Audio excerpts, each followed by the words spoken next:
Like Ranking Member Waters and my Democratic colleagues, I vigorously oppose this legislation to strip the mandate for maximum employment from the mission of the Federal Reserve.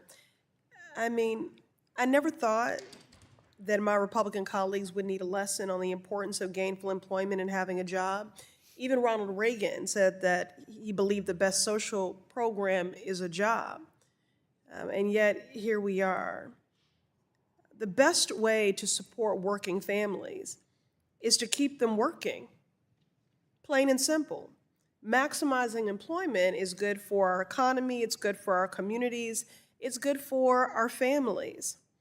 And to deny that truth is to deny reality.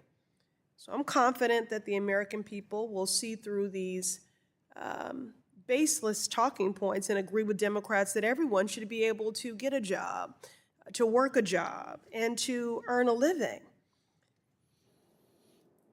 Work is pride, it's dignity, it's essential to survive, to thrive, to provide, even to dream. I've been working, I've been employed since I was 13, 14 years old. Many young people pursue jobs, whether it's being a bagger at a grocery store or working retail, not just for enrichment or for exposure, but because it is essential. I was working at the age of 14 to contribute to my household income. Or what of young adults, recent graduates from college or a trade school who want to save for a house or maybe even start a business one day? Or, as a mother, I think about what it means to be able to see the light behind my child's eyes when I can provide them with a vacation or some gift that they've been begging for. And for our elders, increasingly so, under Trump administration and economy, retirement is farther and farther out of reach. And many of our elders have no choice but to work in order to pay for life-saving medication and to keep a roof over their head. So all this to say that having a job is not a statistic. It is essential. It is dignity. The dignity of work is transformational. That's what the Fed's mandate for maximum employment is about. This mission was not created in a vacuum. It dates back to the Great Depression and recognition that people should be able to earn a living, provide for themselves and their family. There was nearly unanimous support by Republicans and Democrats for maximum employment when the mandate passed Congress. The Federal Reserve Board of Governors is the only independent agency that works on improving employment. Some argue that this is the role of the Department of Labor, but in Trump's America, the Labor Department is a joke. We don't even have a Secretary of Labor right now.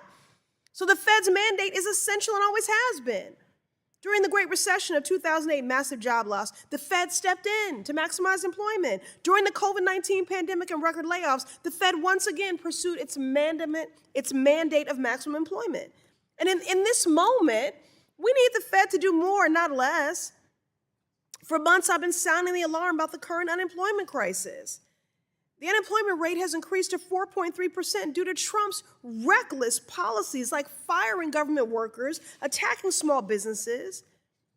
And when you analyze the data, Black unemployment specifically is at 7.3%. These are the worst rates we've seen since the pandemic. Black workers are the canaries in the coal mine. What happens to our community first happens to everyone next. So folks should take heed. People are looking for jobs. People want to work, but Trump's economy won't let them. Just last week, Fed Chair Jerome Powell announced the jobs numbers and said something my Republicans need to hear. There is little hiring going on. And for many Americans, it doesn't feel like a good labor market. So the solution to the current unemployment problem is not to tell the Fed to abandon the goal of maximum employment. The solution is to empower the Fed to do even more. Recent graduates deserve more. Having a job and earning a paycheck is a beautiful and essential thing. So I just want to say this to folks at home. In the midst of all of this anti-worker policies against paid leave, childcare, supporting tariffs, suppressing wages, to those who keep applying to jobs but still aren't hearing back, to those who are wondering how they're going to pay their bills without a paycheck, to those who are doing everything right but the economy is all wrong, to those who know and appreciate the dignity of work, I see you. I'm fighting for you. And that is why I oppose this bill, and I urge my colleagues to do the same.